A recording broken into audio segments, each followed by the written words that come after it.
Hello, ദേ ഇവിടെ ഒരാള് രാവിലെ എണീറ്റ പാടെ പെങ്കുവിനോടും ഷിബുവിനോടും കാര്യമായിട്ട് എന്തൊക്കെയോ മിണ്ടിയും പറഞ്ഞു ഇരിപ്പാണ്. എന്തൊക്കെയാ പറയണേന്ന് അവർക്കും അവൾക്കും മാത്രമേ മനസ്സിലാവുന്നുള്ളൂ എന്ന് മാത്രം. ഞങ്ങളടുത്തുള്ള കൊഞ്ചലും കാര്യങ്ങളൊക്കെ കഴിഞ്ഞാൽ പുള്ളിക്കാരിയുടെ പരിപാടികൾ ഇതൊക്കെയാട്ടോ. സൈഡിലൂടെ എന്റെ പരിപാടിയും നടക്കുന്നുണ്ട്. ഇന്നാണ് ഡെലിവറി കഴിഞ്ഞൊരു ലോങ് ബ്രേക്കിന് ശേഷം ഞാൻ ഹൗസ് മദർ പട്ടോ സൈഡാക്കി വെച്ചുകൊണ്ട് പുതിയൊരു ക്ലിനിക്കിലേക്ക് ജോയിൻ ചെയ്യാൻ പോവാണ്. എന്തൊക്കെയോ കാര്യങ്ങൾ മൈൻഡിലൂടെ ഓടിക്കൊണ്ടിരിക്കുന്നുണ്ട്. കെവിനെ വിട്ട് കുറെ നേരത്തേക്ക് മാറി നിൽക്കാൻ പോവാണല്ലോ, അതിന്റെ ഒരു ഇതും ഉണ്ട്. എന്നാലും കെയു ഹാപ്പി ആൻഡ് സേഫ് ആയിട്ടുള്ള കൈകളിലായതുകൊണ്ട് വലിയ ടെൻഷൻസ് ഒന്നും ഇല്ല കേട്ടോ. അതിന്റെ ഒരു സമാധാനം ഉണ്ട് ആക്ച്വലി.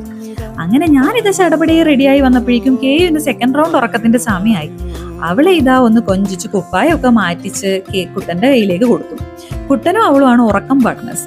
ഇവരുടെ ഇങ്ങനെ കുഞ്ഞു കുഞ്ഞു കളികളും കുറുമ്പുകളൊക്കെ കഴിഞ്ഞ് അതിലുള്ള രസങ്ങളൊക്കെ കഴിഞ്ഞ് പുള്ളിക്കാരി പയ്യെ ഉറക്കത്തിലേക്ക് പൊക്കോളും. അവളെ അവൻ പാട്ടൊക്കെ പാടി പയ്യെ ഉറക്കിക്കോളും. പിന്നെ അവളെ ഉറക്കി ഞാനിതാ നേരെ ക്ലിനിക്കിലേക്ക്.